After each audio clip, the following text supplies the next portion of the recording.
Hello, good morning. Happy Sunday. Um, Welcome to uh, coffee, Sunday morning coffee with Dr. Childress.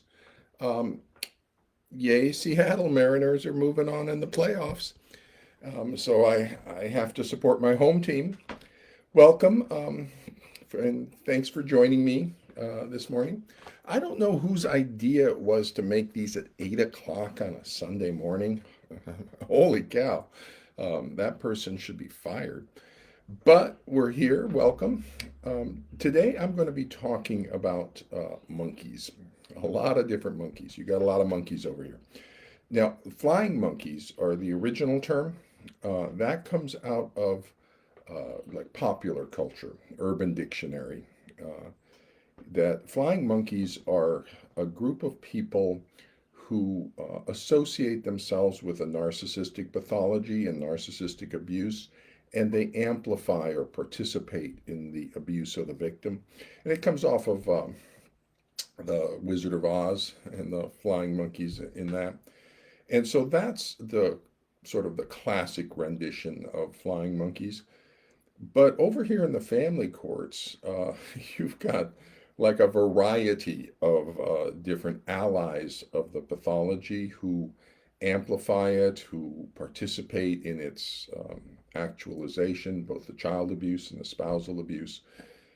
And so they're in different categories, even. So I'm going to be talking about uh, your monkeys that surround you.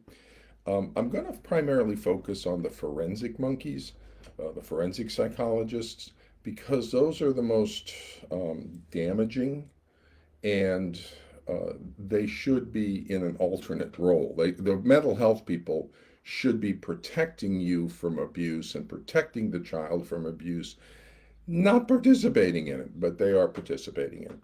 So I'm going to talk about them a lot. And also, hopefully, I'll get to the idea of the protective separation period that around child abuse and around this pathology in the family courts, uh, because one of the forensic group wrote an article a while ago about the protective separation, and they cited me in it, but they mischaracterized my position.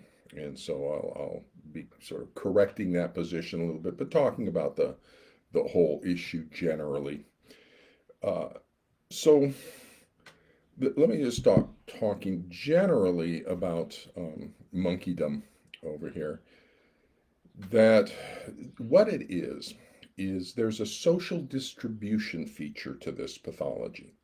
Now, that doesn't exist anywhere else. I've worked with everything else, and it doesn't exist in ADHD. There's no group of people who are trying to make the child have ADHD or autism. Nobody's trying to make the child have autism or an eating disorder or substance abuse. But over here, there are people who are trying to induce the attachment pathology, who are trying to separate the child from a parent, who are confusing everything with lies and allegations and just chaos, and participating in the child abuse and spousal abuse. And you don't find that anywhere else. And one of the reasons for the existence of flying monkeys over here, or all monkeys over here, is that this is a trauma pathology and it's that social distribution feature. And what that is called countertransference.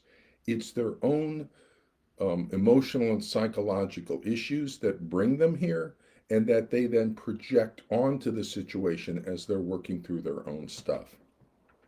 Now, the forensic monkeys, just to start with them for a second, and there's three primary categories, four primary categories. We have the forensic monkeys who participate in the abuse, the Gardnerian PAS monkeys who participate, they distract or seduce parents away from treatment and diagnosis and get them into the court to prove an impossibly weak pathology to a judge. So there's that group.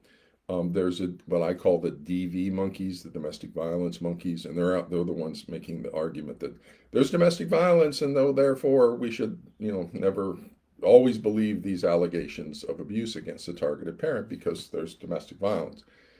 And then there's just the classic flying monkeys, who are just a group of slander. They just go around the internet slandering people. And there's other groups around that as well. But those are your four primary monkey domains over here.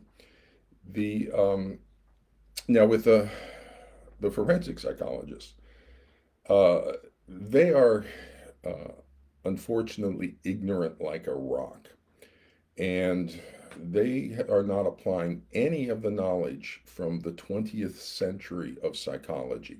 So I'm not even talking about the 21st century yet. They're not even in the 20th century. And it goes back, we'll start with Sigmund Freud in the 1920s to 40s, and sort of the foundation of psychology. And he worked trauma pathology. He was a neuroscientist, neurophysician, a neurologist, and he was working with hysteria, where people had false symptoms. They lost movement. These women in Victorian Europe lost movement or had false neurological pathology and couldn't figure it out. And then he was up in Paris and watched this performance by the hypnotist Mesmer and on hypnotism, and he said, hey, I wonder if something in the mind of my patients is creating this false pathology. And so he went back and started to do this analysis of the psychological makeup of his patients, and found that, yeah, these women had been sexually abused as children, and that was a source of their false neurological pathology and the unconscious and unresolved trauma. And everybody back in the 1920s, when he said these women had been sexually abused, they got really upset. They called him a pedophile and sexual deviant and stuff. So he backed off of that, and later said the women had a fantasy of being abused by their father, people, and so that was more palatable to the people at the time. But that was he started in trauma, and he's the first one to identify what he called the transference, which is the transfer of the trauma patterns and expectations of the patient to the analyst. And so he tried to become a blank screen, or recommended the analyst become a blank screen, to capture the transfer of patterns, trauma patterns, from the person to the analyst. So he's the first one that recognized the transgenerational transmission of trauma and the trauma patterns that we live out. And in addition to just the transference, though, and this is important to understand regarding the social distribution feature, is there's something called counter transference. And that's from the analyst, from their own trauma backgrounds and patterns and things, to the patient. So not only is the patient transferring their trauma patterns onto us, we're transferring our trauma patterns onto them. And it gets very confusing what's actual reality. And so, and it's that countertransference that captures all the monkeys, all the various flying monkeys and forensic monkeys, and all the monkeys come here because they have unresolved trauma of their own that is resonating with the trauma in the family courts. And the reason it's resonating is because it's attachment trauma. It's not like, bombs going off or, being shot or raped or thing. This is complex trauma out of the attachment system. And we all have an attachment system. It's the love and bonding system of our brain. So it guides all of our love and bonding and our perceptions and our expectations, including grief and loss, and throughout our lifetime. So when we bring our perceptions to an attachment pathology, we're bringing all our expectations, all our unresolved trauma, all our nonsense to it, trying to work out our stuff in the pathology. Now, one of the ways to guard against the countertransference is to use a very structured approach. So we apply established scientific knowledge to things, and that way we're not getting our own biases in this. We're applying something neutral. So it started with psychoanalysis. That's Freud. He had his techniques for eliciting the transference and interpreting it. Then along came a bunch of research psychologists out of the US primarily who didn't like all the interpretive stuff and they liked things grounded in science. So it started with B.F. Skinner, and that was behavioral psychology and all the rats and reinforcement schedules and stuff. Aaron Beck came along and said, added cognitive component, or how we think and our irrational beliefs, and that it developed cognitive behavioral psychology that's strongly based in the research on behavior change and that sort of thing. Then another group came along and said, you guys are misguided. Being human is about growth and like self-actualization and being uniquely us and human in our world. And that was the humanistic existential group. So Maslow and Pearls and people like that. It's about growth and self-actualization. Then came along another group of people who said, when you're dealing with children, the children exist within a family context. And so we can't separate out the child and say this child has a pathology because the child's pathology is actually in the context surrounding the child. And once we understand the family, we go, that child's normal in an insane family, but it looks problematic when you take him out of that context. So those are all the family systems people. So it started a long time, but Murray Bowen is a big one, Salvador Minuchin, Jay Haley, Chloe Madonis, Virginia Satir. There's another one, Berza Menji Naji, big long name, but he does what's called contextual family therapy. So the context, changing the context. And he's particularly focused on loyalties within the family. And this family conflict over here is loyalty conflicts and stuff. So his work is directly applicable to what's going on in the family courts, Berzamani Naji. But I don't talk about him because I'm still trying to educate the mental health people on Freud and the transference. So they're not applying any of the ideas from transference or countertransference. They're not applying any of the material from cognitive behavioral psychology. That's an applied behavioral analysis or functional behavioral analysis or any of the cognitive stuff on irrational beliefs and zero. So I have to educate them on that. They apply none of the family system stuff. None of it. Cross-generational coalition, emotional cutoff, triangulate, none. And that's just up to 1970s. And then we have attachment. The attachment, all the Bowlby comes along with that in the 60s and 70s. Lots of research on that, 70s, 80s, 90s, 2000s. They're applying none of that. So I have to basically teach them the psychology. I have to teach the forensic psychologists the psychology of the 20th century in order to have a professional level discussion with them. That should never be. They are immensely incompetent. So I'm not even up to the 21st century talking about brain systems or tronic and intersubjectivity or breach and repair. I can't even get there because they're not even in the 20th century yet.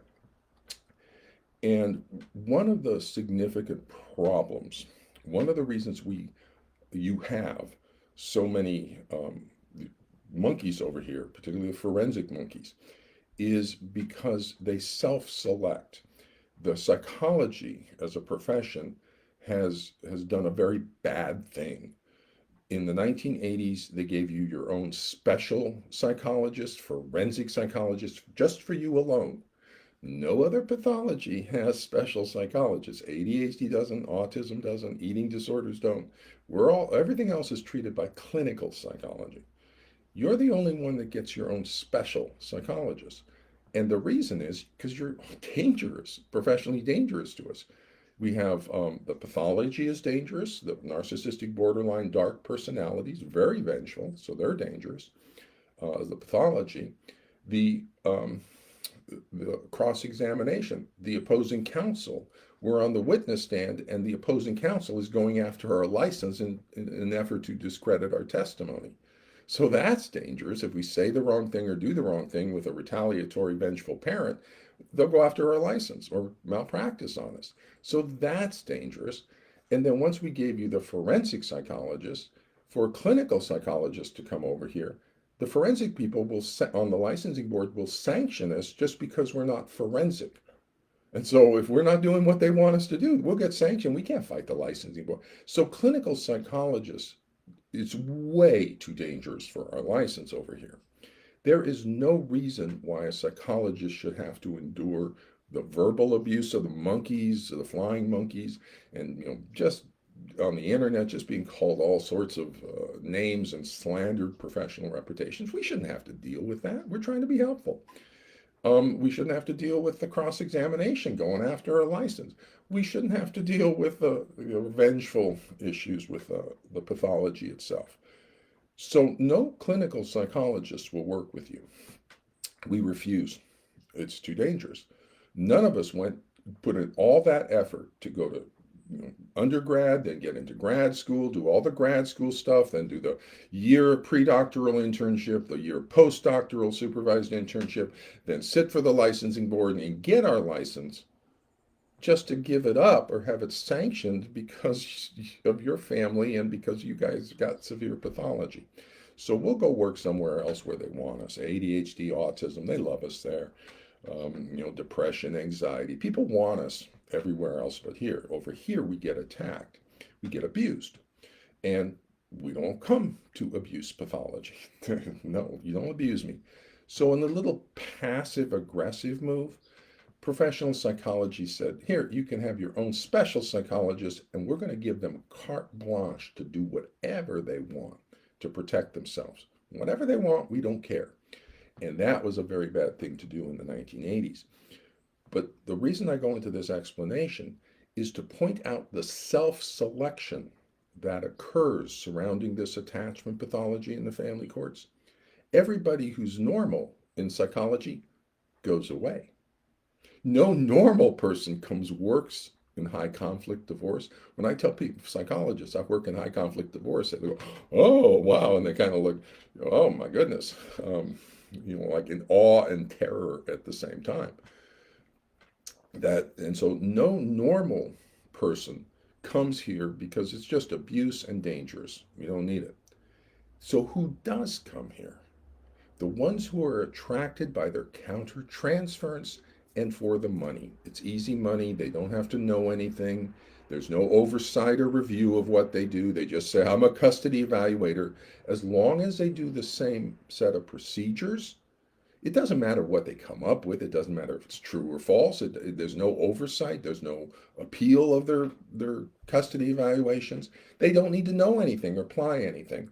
They just get to make things up, which makes it immensely vulnerable to their ideas, their belief systems about families, about relationships, their countertransference in their own attachment traumas, their own unresolved attachment traumas. And so not only does it self-select for this group, when they get here, those internal working models of attachment or schemas of attachment that they bring to this, their personal biases and stuff, did they have a bad relationship with their mom or their dad or their spouse or all these 1,000 things that can affect them, racial issues, cultural issues, just 1,000 things. And so that affects them. But when they don't apply knowledge, then they're just open to their opinions. And all of it is unconscious to them. And that's a critical feature about this. The countertransference is unconscious. Transference is so there's no way they can see it in themselves. There's no way they can control for it with themselves. Now, interestingly, with this pathology, there's no other pathology that is a shared pathology. This is the only one.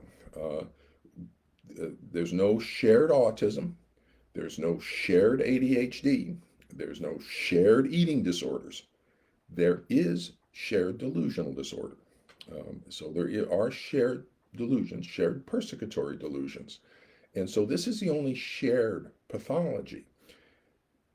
That's not quite accurate because a shared delusion, that's one. There's one other shared pathology, factitious disorder imposed on another, Munchausen by proxy. Isn't that interesting? That these two are the only shared disorders. I wonder if there's a link between a shared delusional pathology and a factitious disorder imposed on another. Is there some?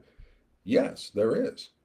And I can tell you, I can explain to you what that link is and what's going, but I can't get to that because I'm too busy explaining applied behavioral analysis to your forensic psychology people from the 1940s and 50s. I'm too busy explaining the attachment system from the 60s and 70s or family systems therapy from the 70s and 80s. It's a, so I'm educating your mental health people in order to have a professional discussion with them, and that should never happen. Wonderful saying. I live by it. Don't try to teach a pig to sing. It just frustrates you and annoys the pig. So I'm not here to teach choir lessons to these forensic psychologists. They should already know. So I'm over here right now, basically holding them accountable for that knowledge, standards of ethical practice and things, to get basic standards back, to get motivation from your mental health people to be competent, to know what they're doing. So with the forensic psychologist, one of the features about this forensic monkey, I call them the sitting monkeys because we got the flying monkeys who actively harass. You got the standing monkeys who just do nothing and stand there. That's your Gardnerian and PAS people. They're still back in the 1980s with PAS. That's been totally rejected. And they're still standing in the same place in the 1980s, applying no knowledge. So they're just kind of standing around doing nothing. And then, the DV monkeys are kind of the howling monkeys. They make a lot of noise in the family courts and stuff. But your sitting monkeys, so the forensic psychologists who basically sit there and do nothing, that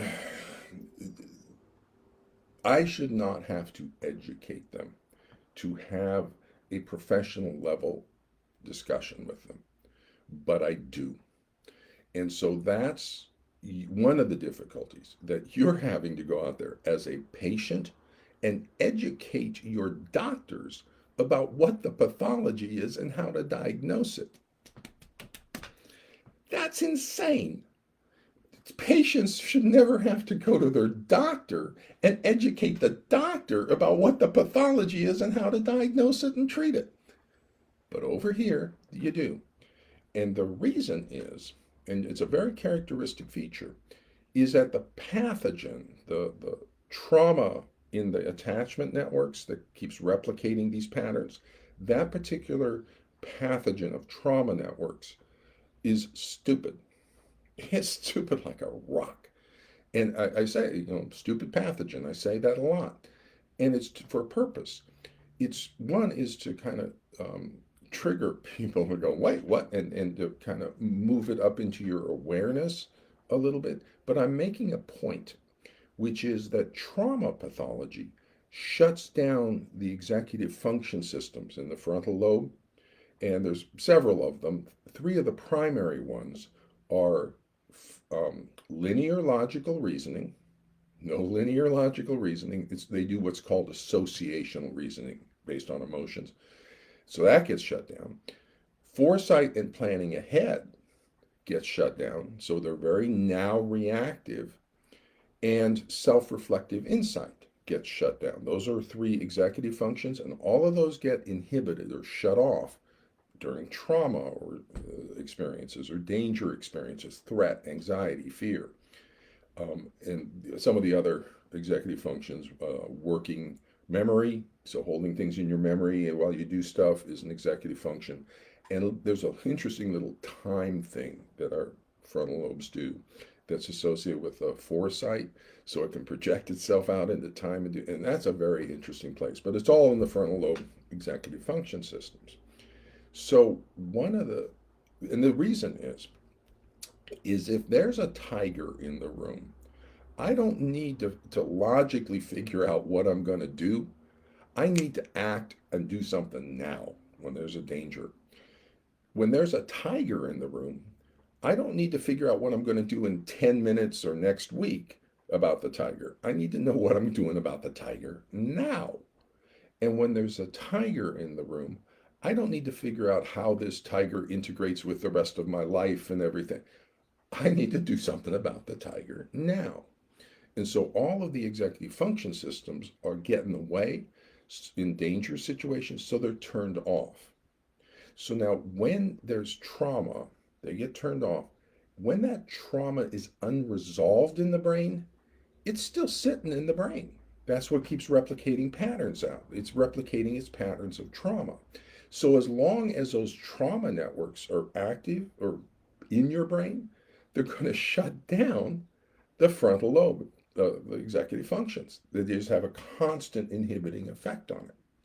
So that's what I'm doing, is I'm highlighting that feature as a symptom, an expected symptom of the pathology, the absence of linear logical reasoning, that stupid pathogen. And that's what we see with your forensic psychologists. They're not logical. Their reasoning, it's chaotic. And one of the things you will see in their thinking is that they have very confused thinking. They have come up with these Rube Goldberg type models of stuff that's just complicated beyond imagination and is applying no established knowledge. They're just making this up because they can't acquire the established knowledge. It's too complex for them. It requires thinking to understand Bowlby or understand family systems or understand applied behavioral analysis. Oh my gosh, I have to use your logical linear reasoning system. And they don't have one. Now, the rest of clinical psychologists out here, they're kind of mixed bag, but it's available in some of us that we don't have the unresolved trauma, or we worked our countertransference kind of stuff through.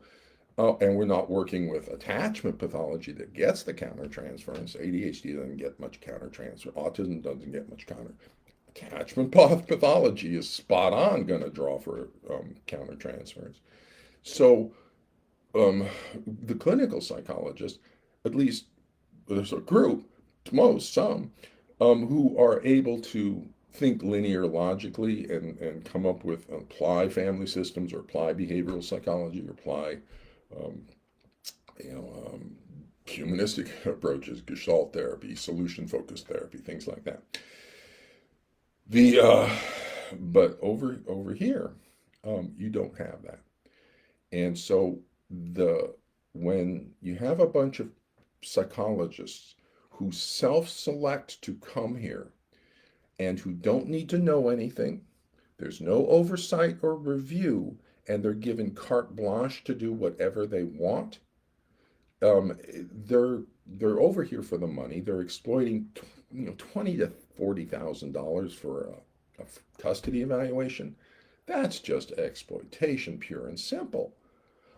Me as a clinical psychologist, I can return a diagnostic assessment in 4 to 6 weeks for around $2,500, and they're charging $20,000 to $40,000 for a 6 to 9 month evaluation that doesn't even give a diagnosis. So even after their custody evaluation, for treatment, we still need a diagnosis and to come up with a treatment plan. So that $40,000 for the assessment is pretty worthless because we still need another assessment. And their thinking is way off. Now they'll say, well, we need this big behemoth custody evaluation to do a good job. Well, if you need that to do a good job, then Everybody should get one. That's Principle D, Justice of the APA Ethics Code. Equal access, equal quality. So if you really need that, then you should give it to everybody. But they don't. They basically abandon everybody who can't pay their $20,000 to $40,000, and they throw them off to very low level kinds of assessments by strange people the courts hire of low caliber. So you either get this behemoth assessment that solves nothing, or you get just the really lowest quality of mental health services. In the family courts, holy cow, the court's making decisions that are going to change the child's life and change the parent's life, and you're getting the worst possible mental health services over here. Yikes. So one of the things I'm doing is I'm getting a baseline over here. I'm the standard of practice. Okay, and I say I'm not the ceiling, I'm the floor. If you don't know as much as me as a psychologist, why not? You're just lazy. I know it. If I know it, you should know it. There's boundaries of competence. You're just lazy. You're lazy, ignorant, and incompetent if I have to educate you before I can have a professional level discussion with you. So I'm going to be slapping around my psychologists, basically shaming them into competence, shaming the AFCC, shaming the APA. You guys are just awful. And they're going to have to answer that at some point. All the forensic people and APA, I'm going to have to answer that issue of giving the family courts the worst possible psychologists who know absolutely nothing. And because their thinking systems don't work, they have to make up things. They can't apply knowledge. They don't know the knowledge, so they have to make things up. You see that as a symptom feature with Gardner's PAS, parental alienation system. He just, instead of diagnosing what the pathology, instead of applying the established knowledge to make a diagnosis, it was too hard for him. So he just popped it out and said, there's a new pathology, PAS, that I just made up and everybody has to do this. And for 20, 30, 40 years, we've been fighting about this new pathology.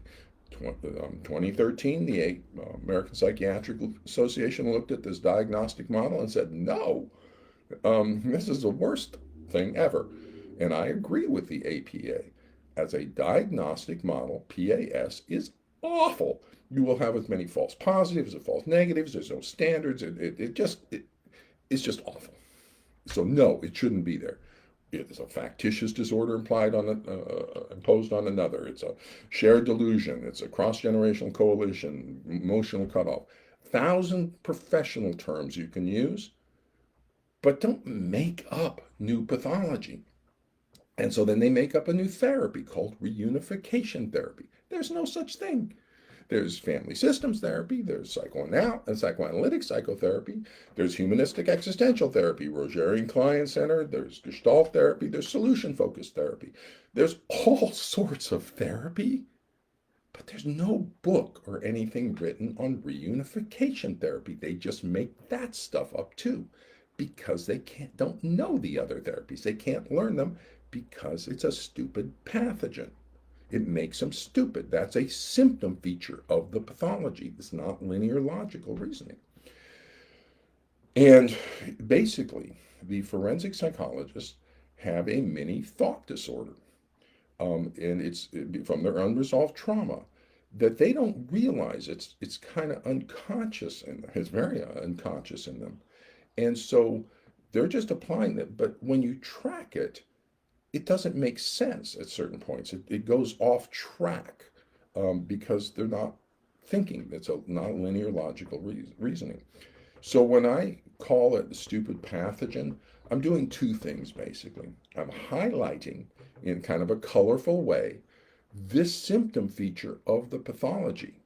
Anybody who's in the monkey world, who has this unresolved trauma in their brains still sitting there, will be absent linear logical reasoning, and the solutions they come up with will be these complicated things that lack clarity and that apply no knowledge. It's just they make stuff up as if they're an expert.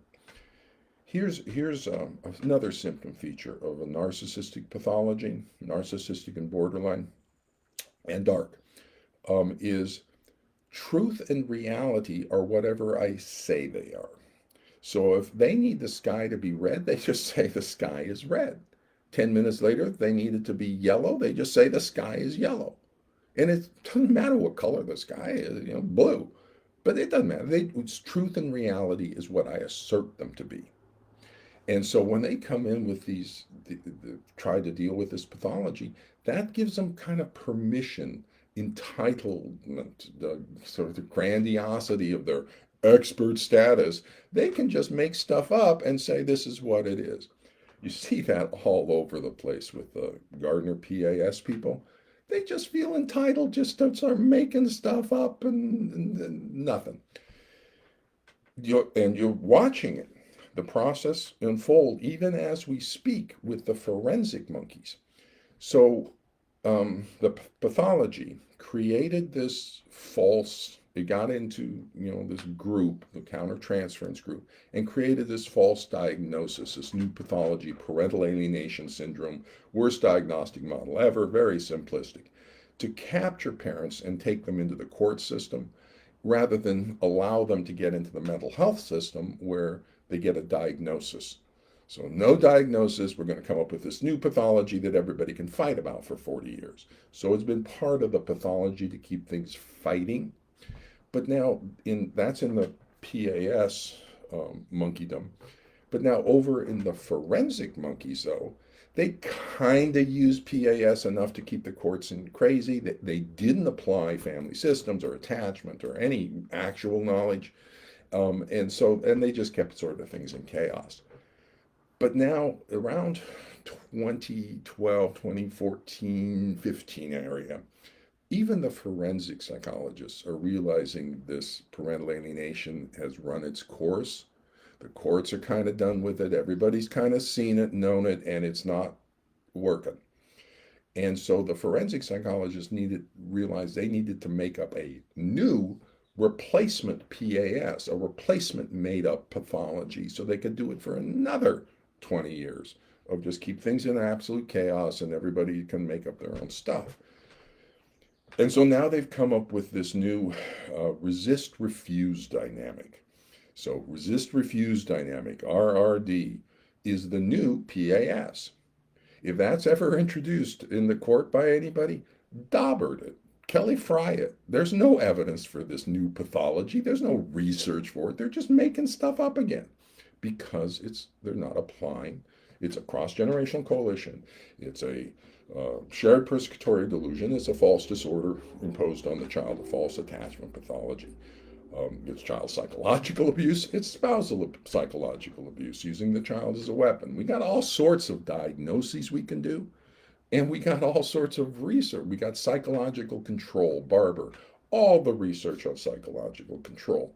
We got all the research on narcissistic and borderline pathology, and new research coming in on the dark triad. Oh my goodness, that's the pathology we have in the family courts, is the dark personalities. Dark triad, vulnerable dark triad, and dark tetrad. Dark triad is narcissism, psychopathy, and Machiavellian manipulation. That's the key one, the Machiavellian manipulation. That's what's happening. That's what's getting everybody caught up over here. The dark parent is creating pathology in the child for secondary gain of manipulating the court and manipulating the mental health people to give the child to the dark parent by all this manipulation, by the pathology they're creating, the attachment pathology. So that's the factitious disorder imposed on another for secondary gain. It is coming off of the Machiavellian manipulation of the dark personalities. And the courts are participating, they're being manipulated. And the mental health people are being manipulated by a false pathology because they are ignorant like a rock. And so this is a pretty chaotic, difficult situation over here.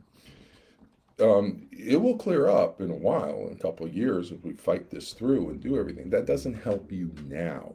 And so that's why I'm arming you with a lot of knowledge so that you can maybe go out and get competence from your mental health people. It should never happen. They should already know. You shouldn't have to educate them, but you do. I didn't press the conflict with them too much until I was in the family courts and was able to provide some protection by reviewing their reports for you, because they will retaliate against you. When you expose their ignorance, that's going to create a narcissistic injury in the mental health professional or person. And so they'll have a narcissistic injury by exposing their inadequacy, and they will retaliate against you by using their power with the court. They'll say you're uncooperative. They'll say it's you're the one that destroyed the therapy, and so they will all blame you for their lack of competence. So I need to be over here to a degree to be able to protect you and back them off and say, no, no, no, it's not the parent. It's you don't know what you're doing. And so we're right in the middle of that conflict. In terms of where I sit with all your monkeys, the flying monkeys, the slander monkeys, they don't have much to go on with me. There's 3 attacks that the pathogen used with Gardner's PAS that it's going to replicate now because it's patterned. So it'll replicate them. One is that there's a new theory. Dr. Childress has a new theory. No, I don't. It's established standard knowledge. I'm aware of what I was doing when I diagnosed the pathology. I know the attack is going to be new theory. Can't get through Daubert, so I have to use only the established knowledge of psychology. Now that doesn't mean I don't. That's all I know. I know a lot of stuff, but I'm not using any of that in solving this. I'm just using family systems therapy, delusional disorders, factitious disorders, DSM diagnostic system. The other attack it's going to come up with is the lack of peer-reviewed research. Again, that applies to Gardner's PAS because he just made stuff up. There's lots of peer-reviewed research on family system. There's lots of peer-reviewed research on the attachment system, on child abuse, on delusional disorders, on personality disorders, lots and lots of research. So that attack is no longer valid. And then the third one is Gardner is a pedophile. It's a slanderous attack on the person's character and professional reputation. And so again, it's tried, but it's finding it very hard to get that slanderous attack. It tries to generate some licensing board stuff or just stuff that it can use to slander me, but it's going to have a real hard time with that, I think. Where the flying monkeys really hung around was Dorsey Pruder. Oh my gosh, she's got flying monkeys for years and years. Just nasty, nasty humans.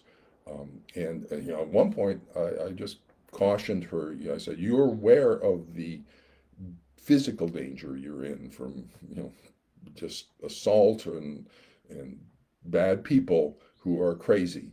And she indicated, yeah, she's aware of just how much danger, personal physical danger, she is in working in this pathology, doing what she's doing. And she's over here. It is immensely dangerous to come work with you. So she's been carrying most of the flying monkey people. Because she solves the pathology, and so I kind of said, well, stay close to me, and I'll kind of see what I can do about protecting you from the monkeys with my doctoral degree here. But that's as soon as I start to protect her, that's when the flying monkeys start to have to attack me somehow because they want to get to her.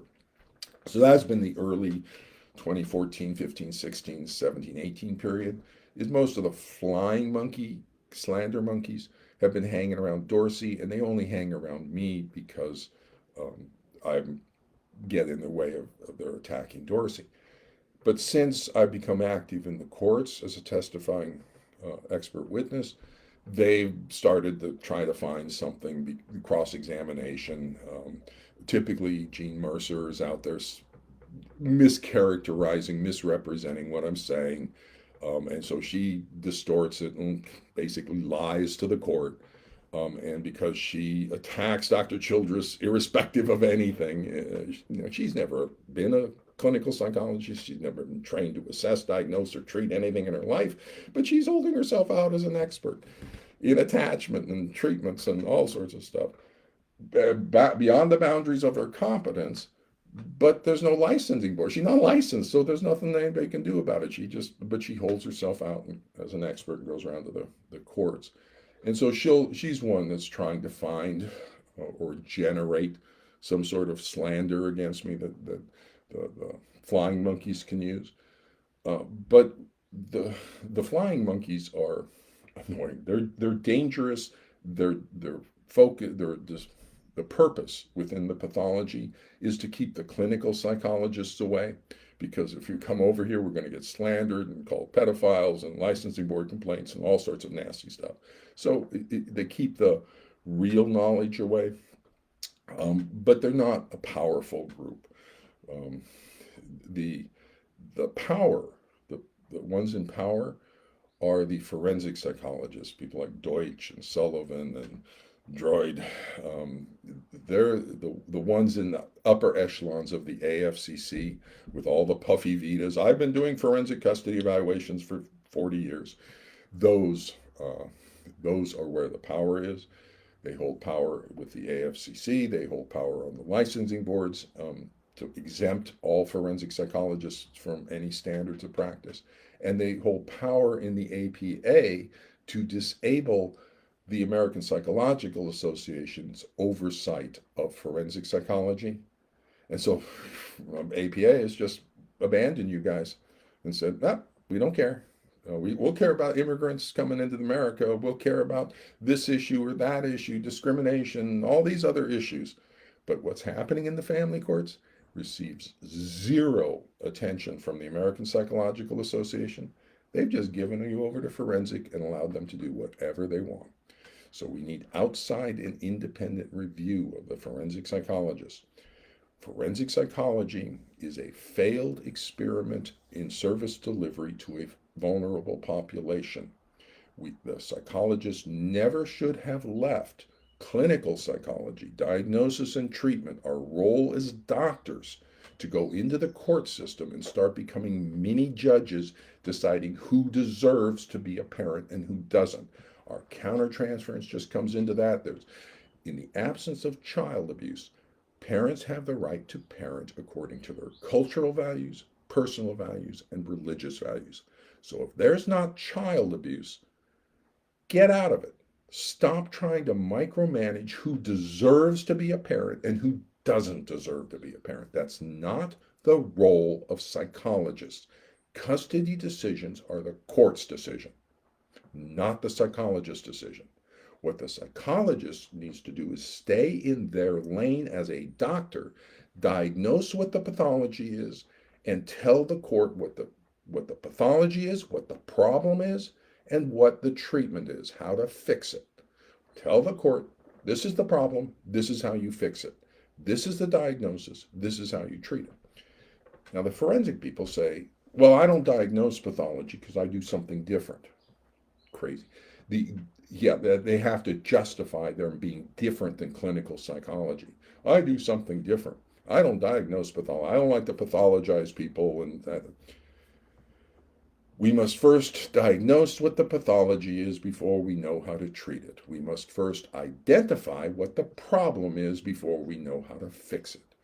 Diagnose, identify, pathology, problem, treatment, fix it.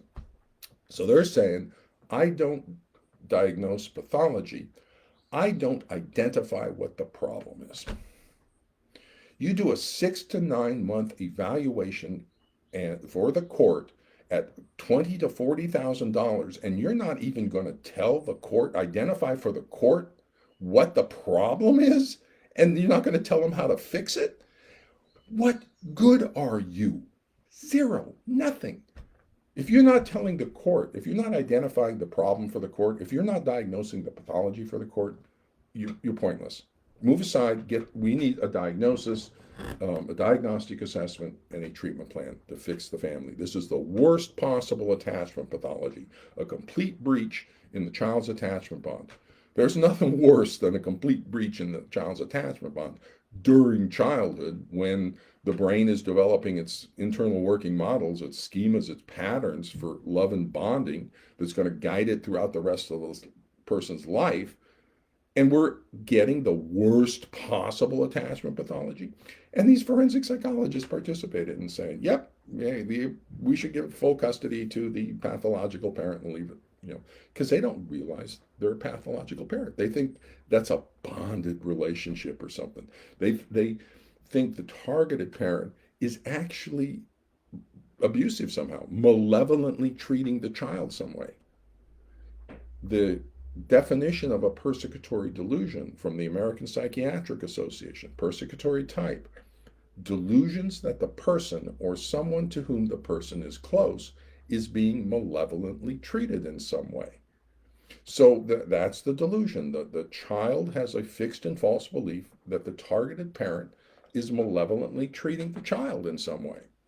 And it's coming from the allied parent who's creating that belief in the child.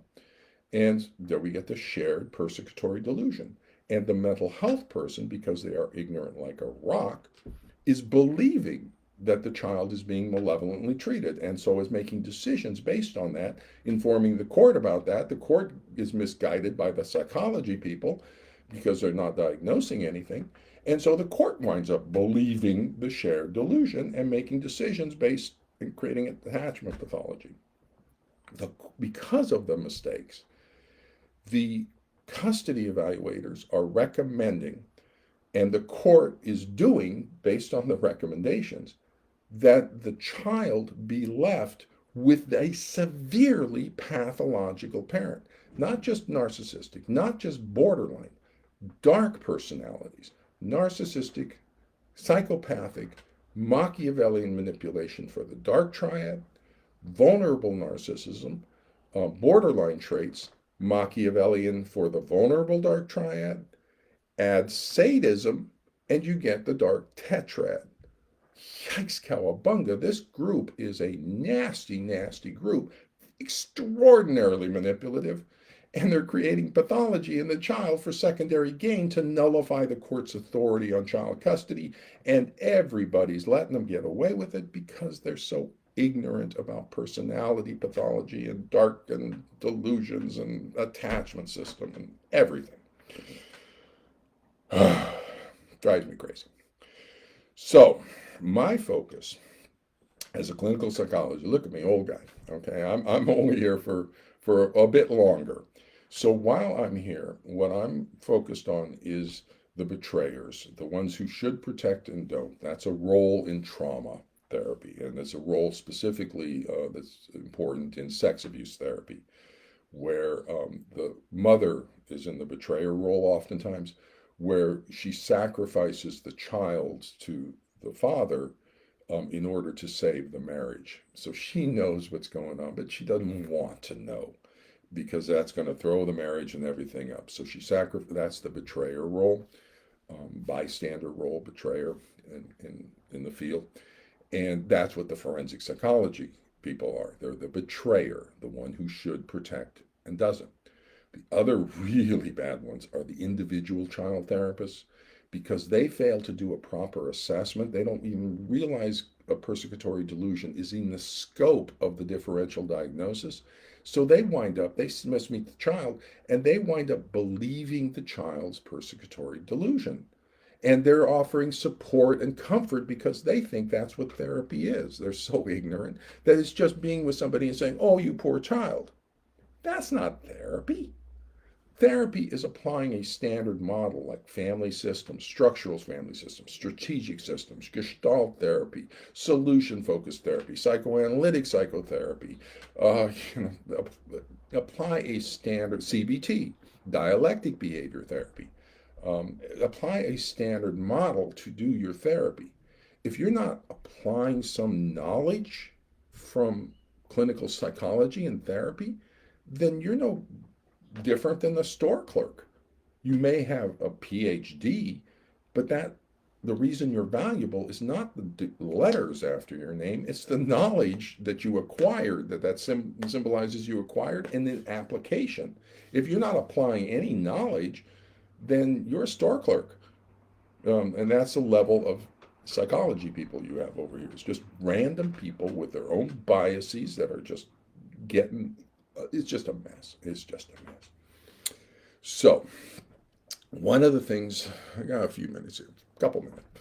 One of the things that kind of moved me into talking about just the zone of monkeys and forensic monkeys in particular is there's article back in 2020 I just became aware of by Pollock and a few of the other people, in which they argue or they discuss the protective separation period or separation period that's involved or recommended sometimes with a lot of this pathology, and they cite me, and but they mischaracterize my position by including me with their position or their ideas or false ideas, because they're not using any established knowledge. They're using this resist refuse or parental alienation. They're big and fuzzy thinking. Ah, here we go, my cuckoo clock. And so they're using this fuzzy thinking. So I haven't even completed reading the article fully. I'm going through it line by line, providing my reaction on my first read through, because I'm going to, I suspect, point out that failure in linear logical reasoning, the little thought disorders all over the place that they're doing, to reorient their position or the issues involved. And that has to do with standard 1.01 of the APA. First group, ones, and first standard in the first group about the misuse of psychologists' work. They mischaracterize my position and they're using me to support positions that I don't support. Here's my position on separations of parent and children. To separate a child from a parent is inducing attachment pathology in the child. You never, ever, ever, ever, ever want to separate a child from a parent. Never. That's creating severe, significant pathology in the child. The only reason we would separate a child from a parent is a child protection concern, child abuse. If there's child abuse, we got to step in and protect the child. If there's not child abuse, parents have the right to parent according to cultural values, personal values, and religious values. I may not agree with some of the more religious, hard line parenting, but if it's not child abuse, they have a right to parent to their religious values or cultural values or simply personal values. The issue is child abuse. And so if there's child abuse, we then protect the child, but there should be a diagnosis of child abuse that justifies the protective separation. So we don't separate unless there's child abuse. Now, with this pathology, a child rejecting a parent, that's attachment pathology, severe attachment pathology. The first rule out for a child rejecting a parent is child abuse by that parent. That's a two-person attribution of causality. This parent is abusive, causing this child's breach in the attachment bond and desire to be away from that parent. So we need to assess for that. Is that parent abusive? Or is that a persecutory delusion? Is this a normal range parent, but the child believes they are abusive because that's the persecutory delusion of the narcissistic, borderline, dark parent who's creating that persecutory delusion in the child through pathogenic parenting. And so are they creating the pathology in the child? That's a three-person causal attribution. It's a triangle out of family systems therapy, which is most likely.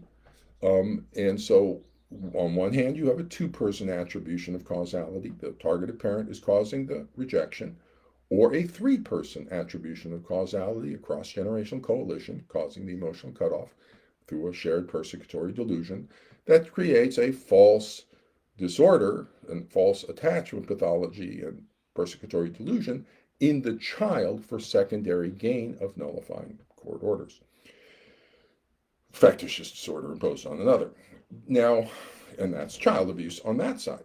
So one way or the other, we're looking at a child abuse diagnosis. If you're sending me a child who's rejecting a parent, it's either child abuse this way or child abuse that way, because that's the only thing that causes severe attachment pathology in a child is child abuse.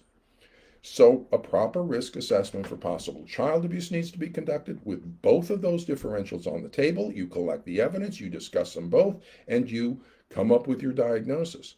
If you believe the shared delusion, you become part of the shared delusion. You become part of the pathology. When that pathology is child abuse, you become part of the child abuse. You become the child abuser. When that pathology is spousal abuse, using the child as a weapon, you become part of the spousal abuse, using the child as a weapon.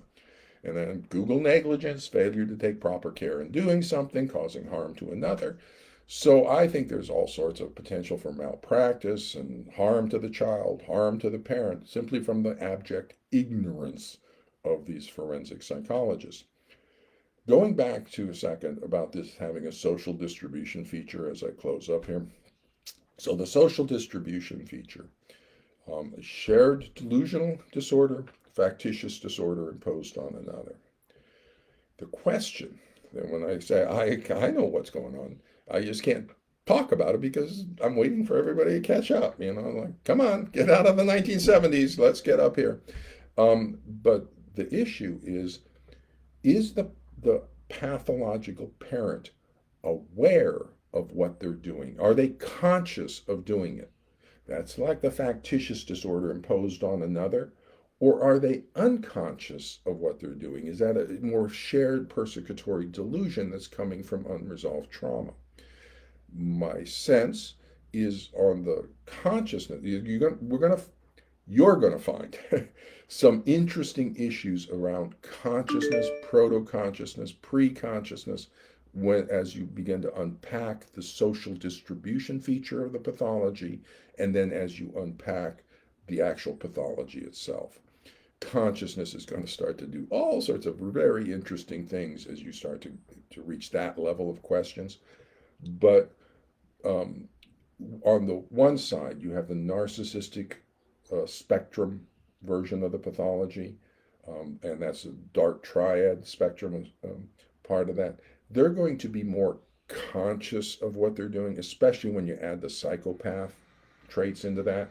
You're going to get a higher and higher level of self-awareness about what they're doing. Yeah, it's sadism on that. You're going to get pretty close to consciousness of what they're doing. Whereas when you move to the borderline spectrum, where likely the mom has been sexually abused as a child, so sees threat and danger where none exist, and you more likely have a shared persecutory delusion on that one. That's more likely to go unconscious in the manipulation. Borderlines are very manipulative. But for both of them, we know that narcissists collapse into delusional disorders. The term borderline comes from the 1930s because this personality style was thought to be on the borderline between neurotic and psychotic. So we know the borderlines are really close to psychotic, and that's a vulnerable dark triad. So they'll collapse into these persecutory delusions, and then this a factitious disorder for secondary gain. The dark personalities add the Machiavellian manipulation, and so they're inducing pathology in the child to manipulate the courts and the mental health people to give them the child, irrespective of the rights of the other parent, irrespective of the court authority. And it's working, it's effective. So whether or not it's conscious what the pathological parent is doing are the forensic psychologists conscious that they are participating in the abuse? Are the Gardnerian PAS people conscious that they are participating in the pathology by keeping everything in chaos and degrading the quality of services over here? Are the flying monkeys conscious that they are actually participating and encouraging the child abuse of children when they think they're like protecting children from child abuse. No, you are participating in the child abuse. And so the issue of awareness and consciousness on the social distribution feature is interesting. On the shared feature is interesting, and it'll have some diagnostic and treatment implications. Um, when you get to the narcissist dark triad, um, the male narcissist dark triad typically, that's a very spousal abuse dangerous human, especially you add sadism to that. Spousal abuse concerns go up way high of using the children as a weapon. So if you're a mental health person and you're taking the kid away from the targeted parent, you're participating in the spousal abuse. It kills me. There is no more important role for a human than being mother or father. Kids look forward to the time when they become the mother or father. We lose our name when we become mom or dad. We become mom, dad. We no longer, Joe or Mary, mom, dad. And that's being ripped away from this parent after a divorce. They're no longer a mom. They're no longer a dad. That's devastating to this human. And the forensic psychologists are doing that. They're so cruel, cruel. Absence of empathy. Absence of empathy. Oh my goodness, the forensic people are narcissistic, dark personalities. Wow, we need standards of practice over here. That's what I'm working on. I'm the floor, not the ceiling. And with that in mind, just recognize if you don't know as much as me, why not? You're just lazy. I'm the floor. But that means there's more to go beyond me.